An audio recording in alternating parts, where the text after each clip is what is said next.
Because when you look at the amount of funding that the U.S. government has given to Harvard, it's astronomically high. We're talking about over $100 million. We're talking about billions of dollars. Because Harvard University is at the center of a political storm as it confronts the Trump administration over very significant federal funding cuts. And the administration has frozen over $2.7 billion in research grants, citing concerns over the university's handling of anti-Semitism and diversity initiatives. But Harvard argues that these cuts are politically motivated and jeopardize critical research in areas like tuberculosis, ALS, and food allergies. Now, in response to that, the university has allocated $250 million from its endowment to sustain research efforts. And this clash raises questions about academic freedom and the politicization of education. I'm going to go there today because I haven't went there yet when it comes to Harvard and this millions of dollars. I touched the surface on this. I kind of grazed it. I kind of massaged it, but I think I'm going to do a better deep dive today because we only have a couple of stories for here today, but I'm going to break this down because Harvard receives hundreds of millions in federal funding annually, but not in the form of a blank check. Now, the money usually comes from federal research grants like the NIH, the NSF, and DOD. We're talking about $600 million plus a year. They also receive, Harvard University also receives financial aid support like Pell Grants, federal loans for students, etc. Federal contracts, defense contracts, cybersecurity, science, and AI research. What Harvard does with that money? That's what people are asking. Well, on the positive side, you had world-class research because they're researching cures for cancer, AI development, clean energy innovation, national security studies, all sorts of things. Student aid distribution, though most Harvard aid is private endowments, some students get federal Pell Grants and loans. What about the government partnerships that Harvard has? Because the U.S. leans on Harvard, okay? The U.S. government leans on Harvard for elite research that trickles down into federal policies and military technological advancements, in health breakthroughs, and even pandemic responses. So we're already looking at how vital Harvard is to the very infrastructure of America, and that the money is being justified by the research and all the things that Harvard is doing. Okay. But let's look at the pros of cutting off funding to Harvard. In some regards, this is almost like leveling the playing field. Because by redirecting federal money from a $53 billion endowment juggernaut to underfunded HBCUs and other schools who are in dire need of this money, trade schools, as well as community colleges, could be transformed and could transform lives. Harvard could survive without it. Other schools, not so much. Harvard could definitely survive without the government support. But other schools, again, not so much. What about holding elite institutions accountable? Harvard is the richest school in America, if not the world. This is how we essentially saw holding elite institutions accountable. Because already Harvard has faced criticism for alleged anti-Semitism on campus, race-based admissions, elitism, and detachment from working class American realities. Because we already know if you attend Harvard, if you graduate from Harvard, you're going to come out making $100,000 easy. You went to the best school in the world. You went to the richest school in the world, and the only thing you're going to have is networking of the most powerful people in the world. Cutting funds could be a very symbolic move to remind Ivy League schools they answer to taxpayers too, because the money that Harvard is being funded by taxpayer dollars. Because we can essentially break the ivory tower monopoly. The best ideas don't only come from Harvard. Again, the best ideas don't only come from Harvard. Defunding could encourage decentralization of innovation, giving other schools a shot at major government-backed research and give other schools a shot of other students in those schools becoming just as powerful and influential and innovative as those who attend Harvard. What about if all these schools had the same resources?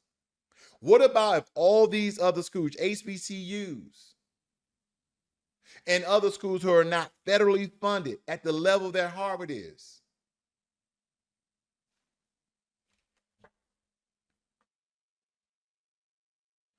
Would that then decrease the amount of elitism that they have at Harvard? Would that be leveling the playing field? So we did the pros of cutting off the funding. Then let's definitely talk about the cons of cutting off funding to Harvard. Because some, not just some, I would say a lot of people state that cutting off the funding to Harvard will hurt America's global dominance in science and technology. That it will cripple critical projects in biotech, AI, defense, and climate change. That it will now push top scholars to China, Europe, and private labs. They will start, our top talent will start going to these other countries, or top talent will stay in their own countries and make them powerful. Could we be looking at punishing the wrong people? Because Harvard's most vulnerable students are low income, first generation, and many Black scholars that rely on federal loans and grants. But my question would be, what are the percentages of Black students at Harvard? And then I know a lot of people like to throw in this racial trope. Well, how many of those students are Black on DEI? Believe me when I tell you this. Only the top Black students go to Harvard. We're talking about valedictorians, salutatorians. We're talking about, 1,400 on your SATs, et cetera, et cetera, et cetera. I couldn't attend Harvard. I only got 1,100 on my SATs. But removal of federal support may hurt them more than the elite legacy crowd. And some will argue that this will weaken national security because Harvard receives defense contracts and conducts research on cybersecurity, AI, and biodefense. And cutting it off could disrupt those projects or push them into less accountable hands, meaning because of the amount of research and historical knowledge that Harvard has, other schools don't have that.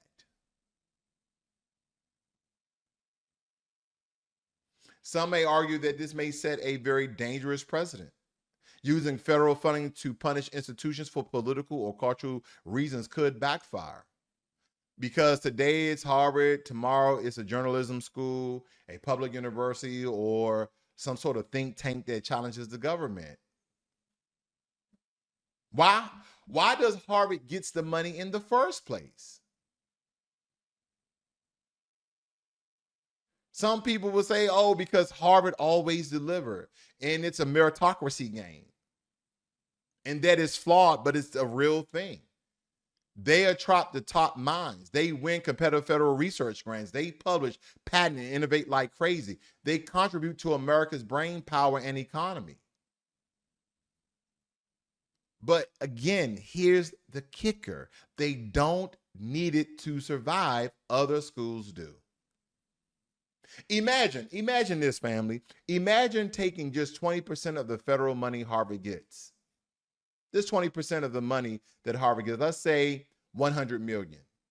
And then we start to pour that into HBCUs like Howard, Fisk, or even Jackson State, into vocational programs that train welders, coders, nurses, into rural and tribal colleges forgotten by the funding game. And because I understand that this kind of investment would move the needle on workforce development, and Black upward mobility, an economic rival in forgotten zip codes. That is what nobody is talking about. But let me be clear. Harvard is not the villain, but continuing to shower it with federal cash while entire regions of America rot in undereducation and underemployment, that's a policy failure. It's a reset, not a punishment. It is very long overdue. If the U.S. is serious about equity, innovation, and economic survival, it has to invest beyond the Ivy League. Because here's the thing, does all the top talent go to Ivy League schools? Do they only go to Harvard? Do they only go to Yale? Do they only go to Brown? Do they only go to Stanford? Absolutely not. Absolutely not. You know what? I want to know what school, and I wasn't going to do this on camera. I'm just, what's the guy's name? Was it Wes Moore who made that? I forgot the gentleman's name who made the atmospheric water gathering machine that extrapolates the moisture from the air and created to potable drinking water.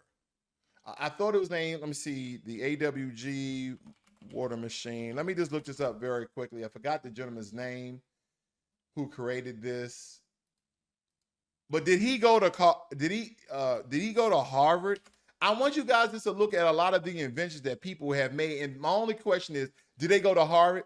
Did they go to Yale? Did they go to Brown? Moses West, that's the brother's name. Let me guys show you this very quickly. Here's the brother name, the atmospheric water generator. I always say gatherer, though. Atmospheric water generator machine was invented by Moses West, a former U.S. Army Ranger and engineer. West developed the technology to extract water from the atmosphere and provide clean, safe drinking water. He's also the founder of Moses West Foundation. Let me help you guys out. Black inventor that, let's say, created the cell phone. Well, ain't no black person creating no goddamn cell phone. Let's look it up. While Martin Cooper and his team at Motorola are often credited with inventing the first handheld cell phone in 1973, Black inventor Jesse Russell made significant contributions to the technology behind cell phones, including base station technology that allowed for wireless communication between the phone and cellular towers. And also they go on to say that Henry T. Sampson invented the gamma electric cell in 1971, which was used in the first cell phone. Now, I know some people like, well, Tesla has some involvement in that. Let's do the real history on things. This is how powerful and great that Black people are. We contribute not only to America's, Black Americans we're referring to, we not only contribute to America, but we contribute to the world. And a lot of our inventions and innovations are shadowed because they don't want to allow the rest of the world to know how significant Black people are into the evolution of Homo sapiens, into the evolutions of human beings and what we're capable of and what we're doing. I'm not just stating that Black people are better than other people. No, everybody has contributed to the evolution of the world. But when you demonize, okay, and you shadow and you disregard the significance of one group, other groups of people will start taking recognition of the achievement and contributions of another demographic, of another race. So that's why it's important to showcase certain talents and inventions that we have done versus people that state that these other groups of people have done more or have done more significant things. But again, to my point, a lot of these people have not attended a lot of these Ivy League schools who are getting all the funding that keeps them rich, that keeps them elite. And don't forget, they have these legacy programs. You could be the best of the best. You could be the valedictorian. You put over 100 hours in community service. You won all the science fairs. You scored a perfect score on your SAT, your ACT. But if they already met their quota because they had to allow some legacy people inside of Harvard, even though you're best of the best, that means that C student, but his father, his mother, their father, their mother attended Harvard or Yale, all these other Ivy League schools, then you have a short chance in hell in attending that school as well.